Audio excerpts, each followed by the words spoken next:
Welcome to Hope for Anxiety and OCD, episode 19. Today's show is all about introversion. And if you're wondering what in the world does that have to do with anxiety, we're going to explain that in the show, that there's a connection between introverts being more likely to struggle with anxiety or depression. Sometime back, I had picked up a book, The Powerful Purpose of Introverts, and found this book to be so validating of my own experience and also provided some practical tips on how to thrive as an introvert. So I knew that I wanted to ask Holley to be on the show, and she so graciously agreed. So here is my interview with author Holley Gerth. So, Holley, I wanted to start by telling you a story that I think will help us dive into this conversation about introverts. I was sitting in my friend's living room, and I've known this couple for probably about 10 years now, and we were talking about theme parks. And they said, "Oh, hey, what do you think about going to this theme park?" And I said, that's a lot of people to be around, and it's outdoors and it's hot. And I said, if I had kids, it might be a different story because I would suffer through it for the kids. But I said, as an introvert with all that activity going on around me, going to a theme park does not sound very fun. And my friend looks at me, the husband, super serious and says, "You're an introvert?" And I said, "Yes, I'm an introvert," but it was just so funny to me because we have all these misconceptions about what it means to be an introvert. And here's somebody that knew me for 10 years and wouldn't have pegged me as an introvert. Yeah, I think that's a great story. That happens so often. And the example you gave of a theme park is such a good illustration of the brain differences between introverts and extroverts. So they feel best when there's a lot coming at them because it releases more dopamine in their system, which is their preferred neurotransmitter. And for us, it's just a little too much sometimes. Right. The external stimulation of having to process everything that goes on around you and picking up even on little minute experiences, even conversations, sometimes really good conversations with friends that are maybe more rich and deep. I'll go home and I'll be thinking about that for a half an hour to an hour. Whereas I think other people just they're like, they can go home and go to sleep. And Carrie has to have like processing time, which is just different. Yes, we do. Our nervous systems are more sensitive, and so we take in more. They're like nuts with small holes, and that's why introverts reach their done points faster. And then we need to do that processing, like you described, where we empty our net a little by thinking through things, and then we're ready for more. Yeah. Yeah. I know that in your book, you talk about how introverts are more prone towards like anxiety and depression. Can you talk a little bit more about that? Yeah, it's actually related. It seems they're still studying it, but it seems related again to that more sensitive nervous system. So we're just more impacted by the things that we experience and some of our brain wiring. It's just a vulnerability. And that's part of my story. And for a long time, I wanted to get rid of that part of me completely. I was like, God must have messed up and I want to get rid of it completely. But over time, I've realized it's actually tied to my strengths. So if you picture the core characteristics of who you are is like being on a continuum, and in the middle would be that nervous system that introverts have. And on the left side of the continuum would be anxiety, and that could be labeled struggle. But on the right side of the continuum, there would be a label that says strength. And that's where things like you described, that perceptiveness and empathy and ability to notice things is. So I think for introverts, when it comes to overcoming anxiety and depression, really saying this is tied to some of my strengths, and it's not about changing who I am, but moving toward the strength sides of those core parts of who we are that can go in either direction. Yeah, those strength parts a lot of times are often overlooked in a society maybe that caters a little bit more towards extroverts. Yeah, I think so. But it's surprising that actually about half the population is made up of introverts. We've just learned to act like extroverts when we're in public because, like you said, our culture is more extrovert centric. But I think that introverts and extroverts are actually an intentional complementary pairing on God's part, that He made both and we're better together. So I think that when introverts dare to be who they are and extroverts do the same, then we're all a lot better off. I love that because I have had similar experiences, I think, to what you just shared of, okay, I feel awkward in social settings, or maybe I don't know what to say. I struggled at one period in my young adulthood, really, of making conversations with people, not knowing how to do kind of the small talk thing. I love the one on one deep conversations, but I didn't know how really to interact in a group of people. And I actually went through a period where I made myself talk to strangers, which sounds really funny, but it was my way of practicing small talk. And I knew that I wasn't going to necessarily run into or see these people ever again. So that made it a little bit easier to kind of like practice some of that stuff. Yeah.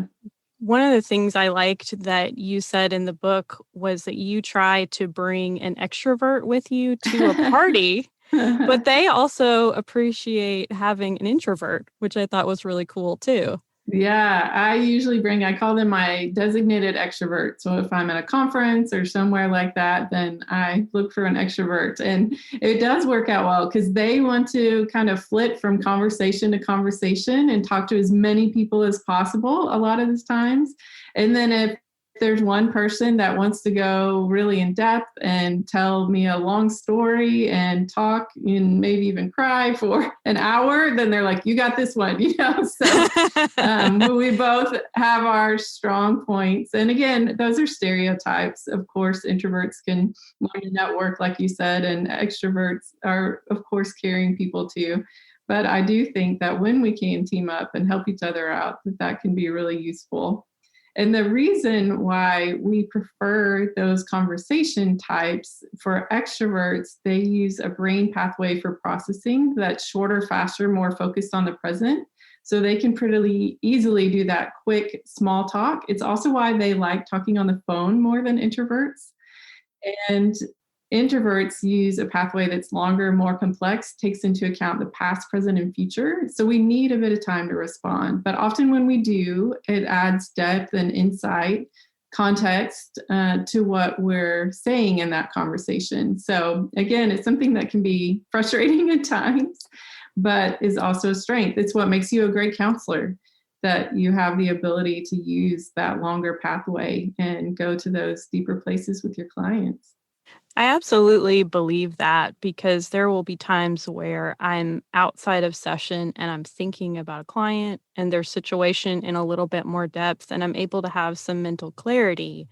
And the nice part about my job is I don't always have to think on the fly. I can come back and say, hey, I was thinking about this thing, and I think it might fall in this area, or I think it might be helpful if we shifted direction over here a little bit. It's super frustrating when you're in a corporate environment, or even sometimes in church, you're in meetings and people are spitting out ideas. And sometimes that processing speed is a lot faster.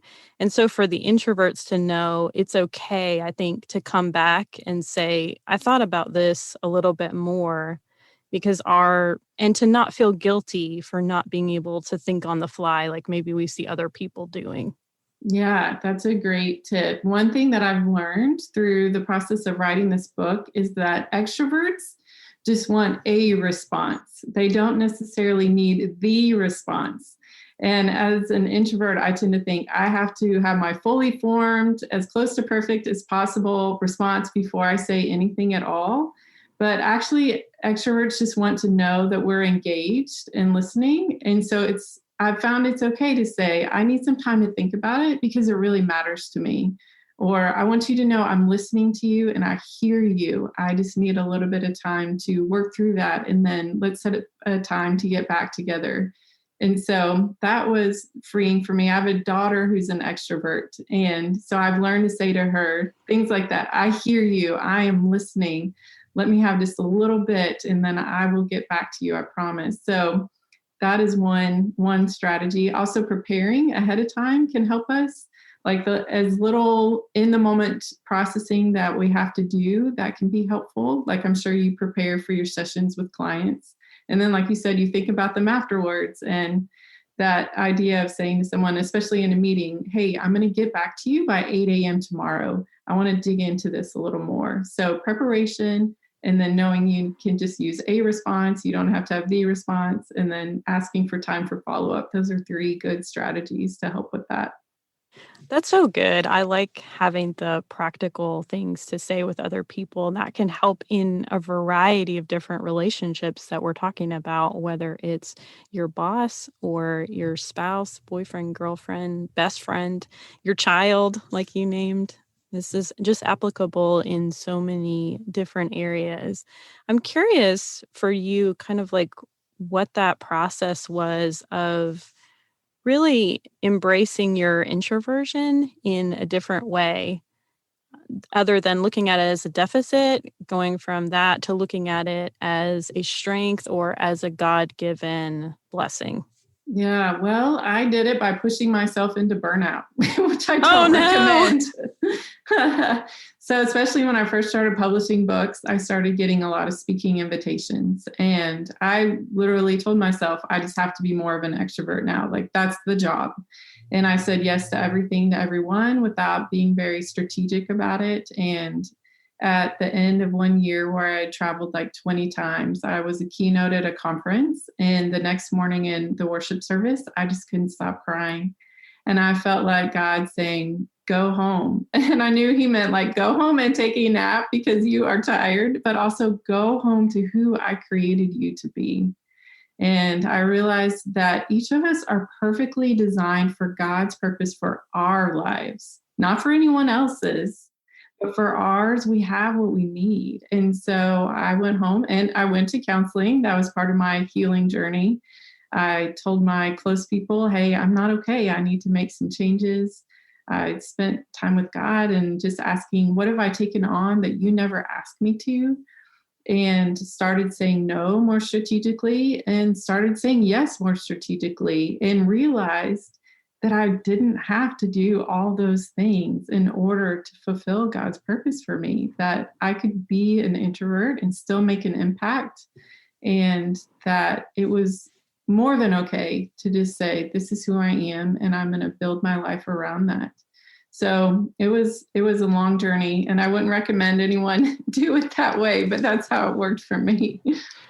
I love that. I love that sense of, yes, I can fulfill God's call on my life. Whoever's hearing this, like no matter what your personality is, no matter whether you're an introvert or an extrovert, you can still fulfill God's calling, and it's going to look like what he intends it to look like for your life, instead of trying to follow the pattern of other people. It's so tempting in the days of social media to look on a profile or a public figure and say, that person has it together, or I want to be like them. But really, we should be striving to be who God created us to be, unique and individual. And there's just, everyone, I believe, has a gift that they give to the world, that God has given us things to be able to give out to others. And that was just really beautiful how you shared that. Yeah, I agree. And even when we look at those around us, a lot of times we assume they're extroverts, and often they're not. Like some well-known introverts include Oprah, Jerry Seinfeld, Joanna Gaines, Abraham Lincoln, Max Lucado, Michael Jordan, Michael Phelps. I mean, the list goes on and on. And because we live in a more extrovert-centric culture, we do assume, oh, they're in public, they must be an extrovert. But there are actually a whole lot of introverts doing really remarkable things. And so I think that is something I've learned too, that when I see someone that I think, oh, they're an extrovert, to pause and be like, maybe not.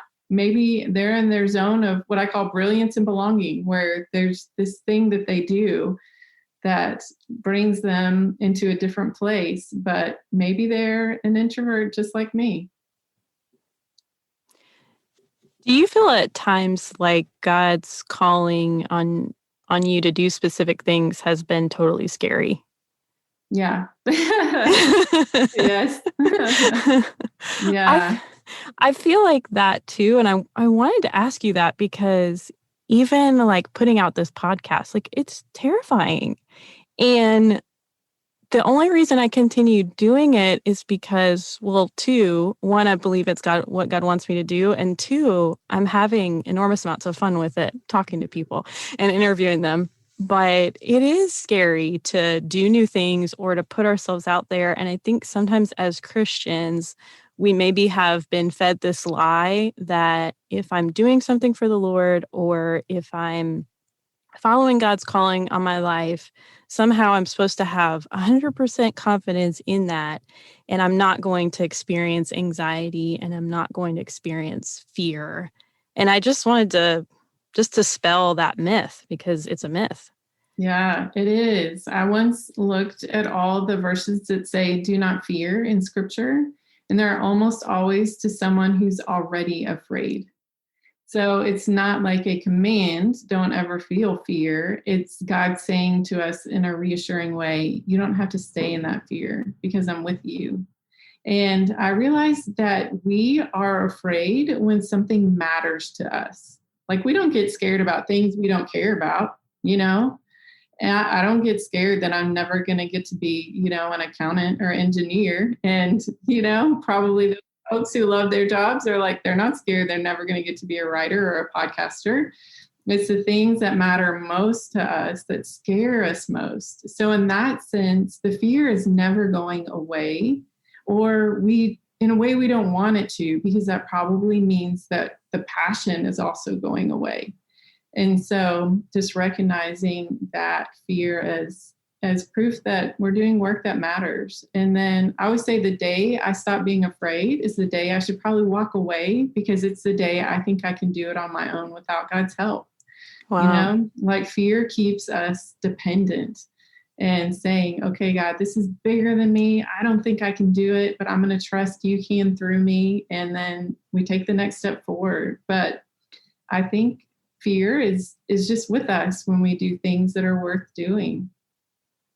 Right. That connection between fear and passion is so huge, because the passion is the thing that God gives you, I believe, to help you push through the fear. Like there's something in your heart that you feel like you have to speak up about, or you have to share, or you have to do. And that sometimes that anxiety is something that's almost a confirmation for me of like, okay, like you said, this is something that God's put on my heart and put in my life for a reason and a purpose. But I can also, with his help, move through that and move beyond that to the other side and do things that I couldn't do on my own. Yeah. And it's really interesting that from a brain perspective, fear and excitement use the same circuitry. It's just about how we frame it to ourselves, whether we tell ourselves, like if we're getting ready to speak, if we're telling ourselves, I'm scared out of my mind, or I'm excited. And there have been studies that show if you tell yourself, I'm excited, that it helps, even if you feel like you're faking it. You may, like you're like, what am I saying? I'm not excited. I'm terrified. But if we just learn even to change some of that language and link it more to that passion and excitement, because it is the same kind of circuitry in our minds, that can help also.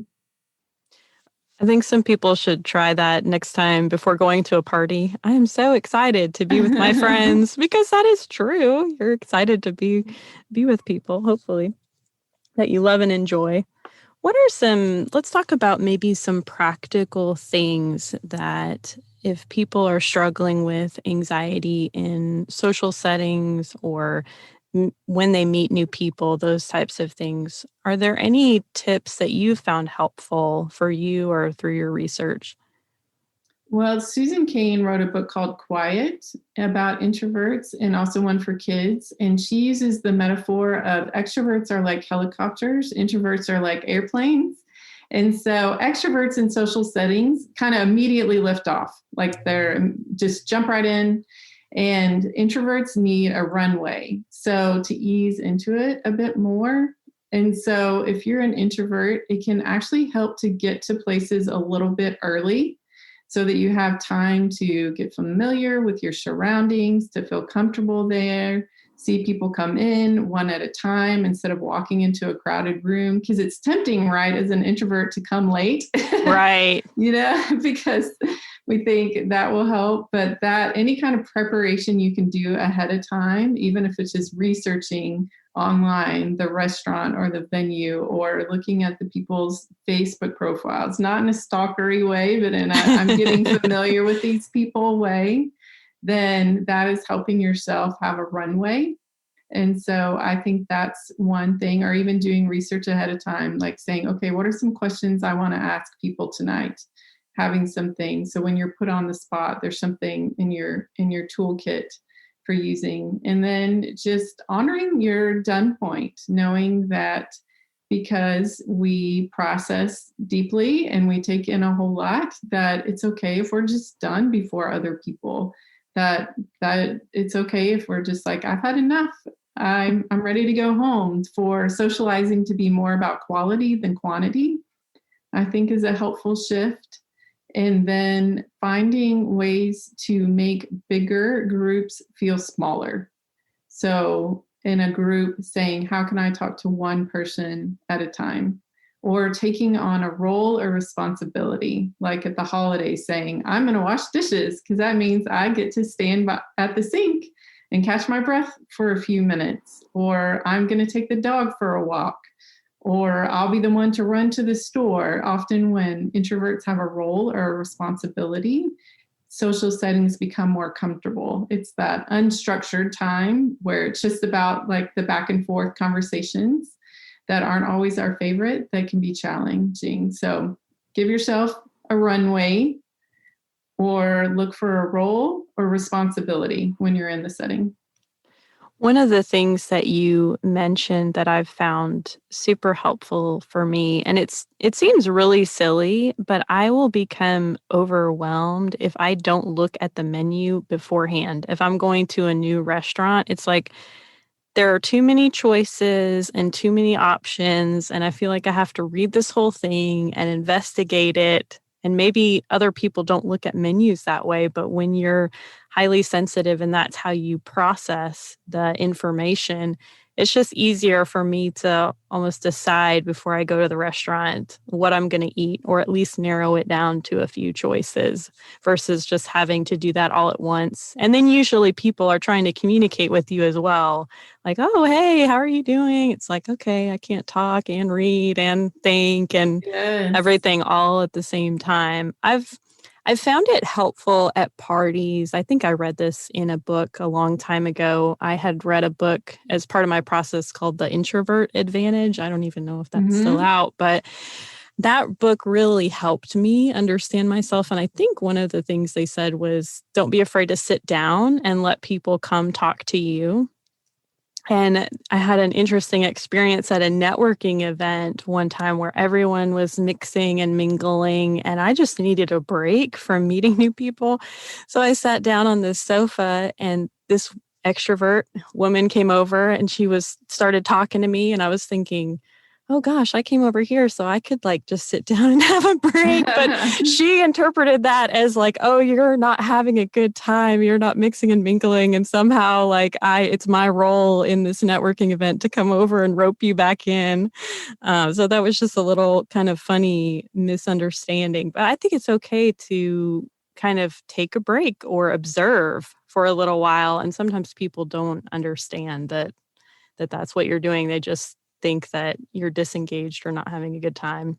Yeah. And I think that's a common misconception. I think one reason why is that brain and nervous system wiring differences. That means that introverts and extroverts experience happiness differently.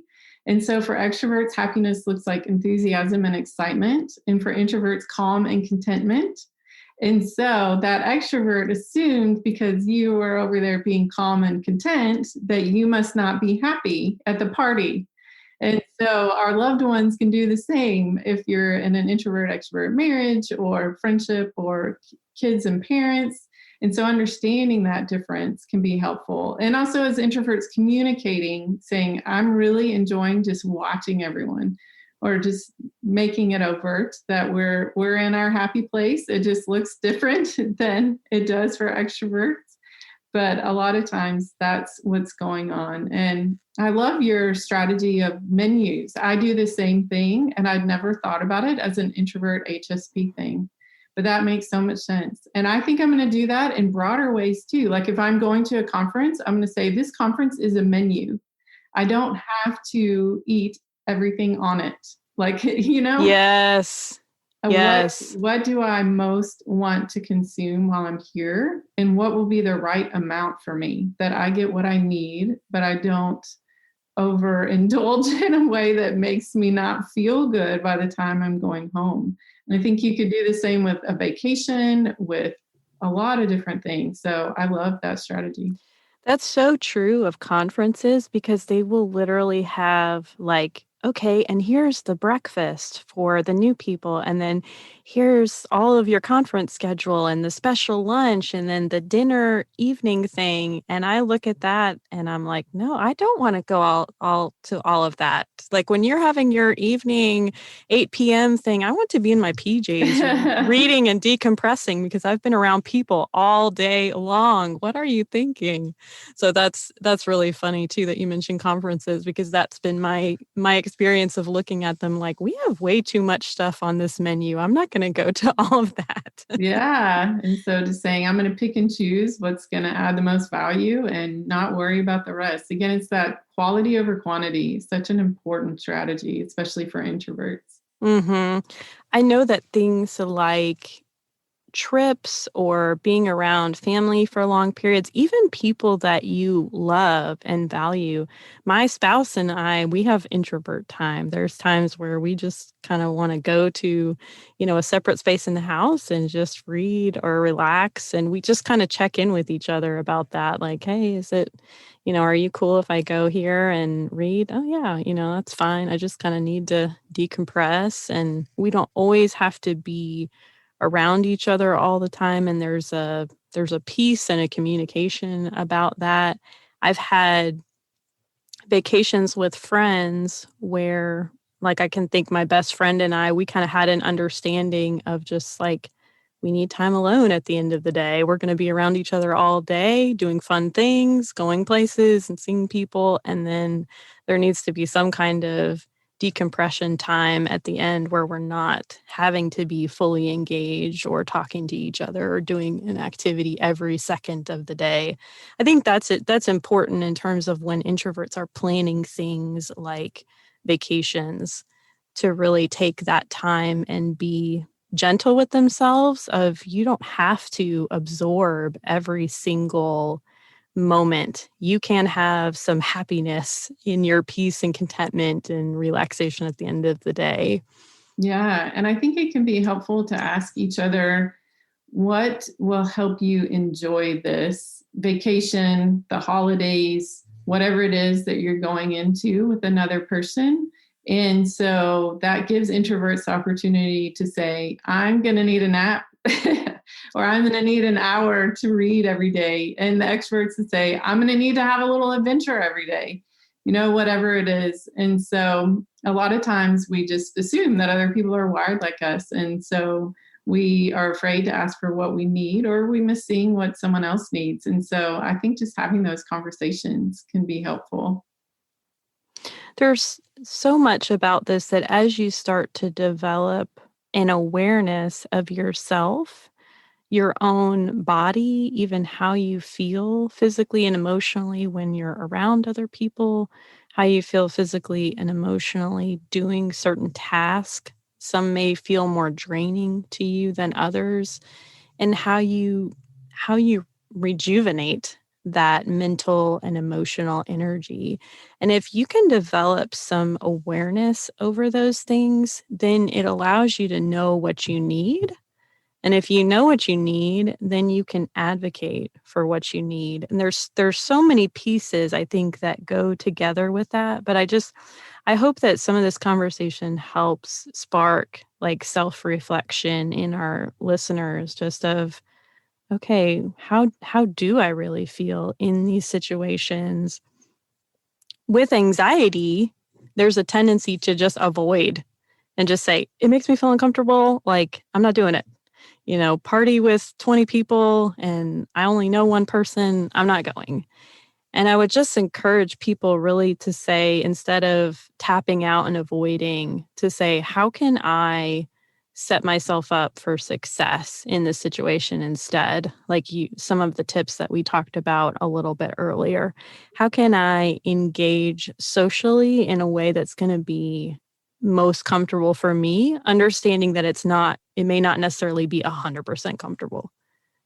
Yeah, that was a big aha for me with my anxiety, is realizing that avoidance actually reinforces anxiety, because we never learn that we actually can do it, that we can make it through the party or the speech or whatever it is that's making us anxious. And so the more we go through things that trigger our anxiety and come out okay on the other side, that's what actually decreases it. And so that has been a big aha for me personally, is just saying, like you said, okay, this is making me anxious, but I'm going to get some strategies and call for backup if I need it. And I'm going to live through it. And usually on the other side, I say, that wasn't as bad as I thought it would be. Like what I come up with in my head is usually so much worse than what actually happens. And so I think that's great insight for your listeners that you're sharing, that, yeah, lean into it when it's tempting to pull away. Are there things that you tell yourself or to get through some of those situations? Or is there a way that what kind of like what the tipping point is? How do I know that this is going to be too much for my system, or it's something that I can manage and kind of get through with a little self-encouragement? Yeah, I think asking, am I making this decision out of fear or out of intentionally taking care of who I am as an introvert?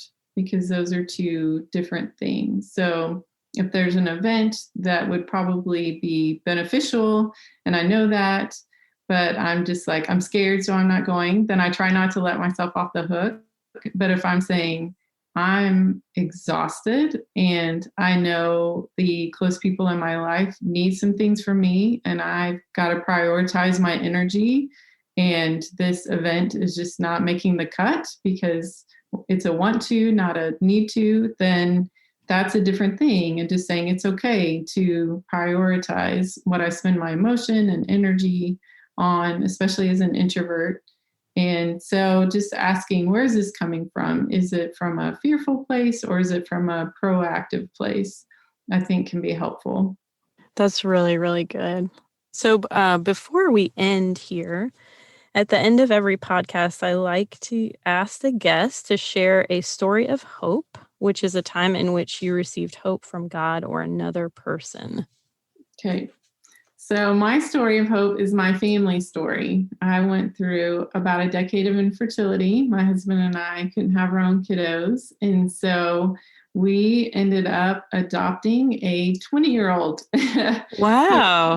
who basically aged out of the foster system. And so she's now 27. And so she got married, and we are Nana and Poppy to Eula and Clement. And so I literally wore a ring on my finger that said hope for all those years. And the ending to our story is not at all what I would have imagined, but it is now one that I would not trade for anything.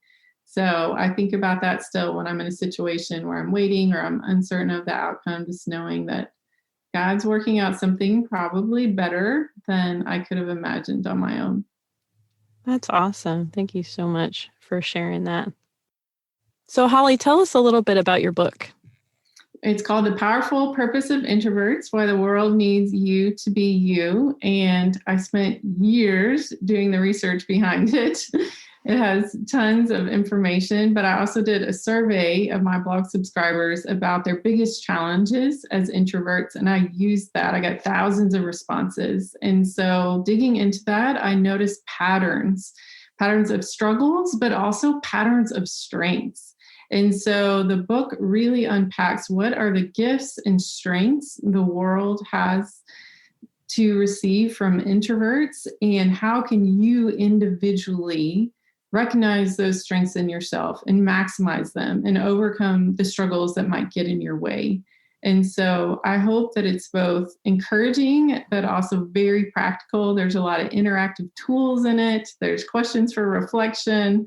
There's all kinds of things like that. And if you're an extrovert, I've heard from several extroverts now that reading it has helped their relationships with an introvert in their life. So if you're married to an introvert, or you're parenting one, or if you just have a lot of friends that you love who are introverts, I think it can be beneficial for extroverts too. But it has been a bestseller and resonated more than I even imagined. So I hope everyone can get this message, because I think it is something I wish I'd had 20 years ago. It would have changed the trajectory of my life. It would have protected me from going to that place of burnout. And so I want everybody else to have it so that they do not have to go through what I did. You can let me be your warning. Absolutely. I've really enjoyed it. It's felt so validating for me to read. And I knew some about introverts from reading that I had done in the past and kind of my own journey of self-discovery. But reading the book this time with all of the interweaves that you talked about of the research that you did and the brain science has been like, oh yeah, like that makes so much sense. Like I get it. And there are little checklists and different things, and it's been a good read. So thank you for writing it and sharing that with us. And thank you for being on the show today and just sharing your wisdom there. Thanks for having me. I hope you enjoyed listening to this interview with Holley. If there's nothing else that you take away, I hope that you know that you were created uniquely by God with a purpose and intention in mind. He did not make a mistake by making you an introvert if you are an introvert, and he did not make a mistake by making you an extrovert if you're an extrovert. So go and embrace and be all that God has called you to be. At Hope for Anxiety and OCD, we talk about how we are here to reduce shame, increase hope, and develop healthier connections with God and others. If you know somebody that needs this message, I would encourage you to share the show with them. You can also share your support for the show by writing us a review on iTunes. Thanks so much for listening. Hope for Anxiety and OCD is a production of By the Well Counseling in Smyrna, Tennessee.